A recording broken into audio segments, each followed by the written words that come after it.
Comment voit une personne atteinte de daltonisme? Le daltonisme est une maladie génétique où la perception des couleurs est altérée. Les personnes daltoniennes présentent différents degrés de sévérité. Aussi, les manières dont les couleurs sont interprétées par leur cerveau diffèrent. Apprenez-en plus à ce sujet. Le daltonisme est une maladie qui altère la perception des couleurs. L'œil humain est capable d'interpréter les couleurs des choses à travers des ondes de lumière qui arrivent à la rétine du globe oculaire. Dans la rétine, il y a des cellules spécialisées appelées cônes. Les cônes contiennent des pigments dans leur intérieur, lesquels sont de 3 sensibilités différentes, rouge, vert et bleu. La combinaison de ces 3 pigments offre une grande gamme de couleurs pour comprendre la réalité en couleur et non en noir et blanc. Une fois reçue l'information de la vague de lumière dans les cônes, l'impulsion continue via le nerf optique. Nous avons 2 nerfs optiques, un derrière chaque globe oculaire. Le trajet de ces deux-là se combine en un chiasma optique et arrive au cerveau pour que les neurones réalisent l'interprétation finale de l'information. Une personne atteinte de daltonisme ne perçoit pas la couleur normalement. Même si la vague de lumière est la même, chez l'individu daltonien, l'information s'interprète de manière erronée. On estime que cette maladie affecte approximativement 8% des hommes et 0,5% de femmes.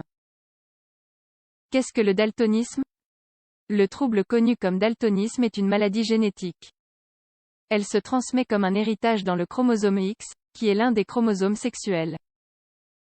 Ainsi, sa prévalence est plus grande dans la population masculine. On définit le daltonisme comme l'incapacité de discerner les couleurs.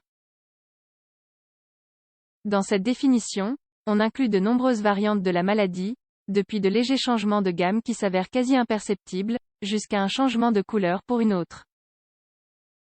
En général, il y a 3 formes de daltonisme classique. Monochromatisme, c'est la forme la moins fréquente de la maladie. C'est aussi celle qui amène le plus de complications aux patients, car elle a tendance à s'associer à d'autres symptômes, comme la photophobie ou le nystagmus. Le préfixe mono fait référence au fait que sur ces 3 types de cônes, vert, rouge et bleu, il n'y en a qu'un seul qui fonctionne. Dichromatisme, celle-ci, au contraire de la précédente, est la forme la plus fréquente de daltonisme. Des 3 types de cônes, il n'en manque qu'un et les 2 autres fonctionnent.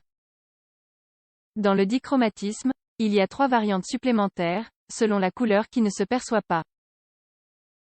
On parle de protanopie quand le problème est le cône rouge, deutéranopie si c'est le vert, et tritanopie quand c'est le bleu.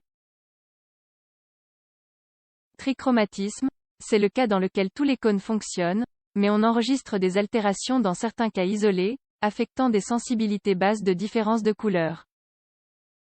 Autre cause de daltonisme. Même si le daltonisme est une maladie génétique liée au chromosome X, il y a d'autres pathologies qui peuvent l'inclure comme symptôme.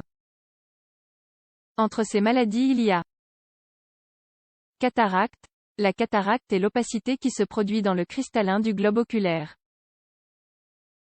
Cette opacité diminue la brillance de ce qui se perçoit depuis le monde extérieur, pouvant altérer la perception des couleurs. C'est une condition qui aujourd'hui peut se résoudre par le biais de la chirurgie. Parkinson. Pas toutes les personnes souffrant de Parkinson sont daltoniennes, mais il peut arriver que cette maladie affecte les cellules nerveuses de la rétine qui captent les vagues de lumière. Syndrome de Kallmann. Comme Parkinson, ce n'est pas une maladie qui est obligatoirement accompagnée du daltonisme, mais chez certains individus, elle fait partie des symptômes.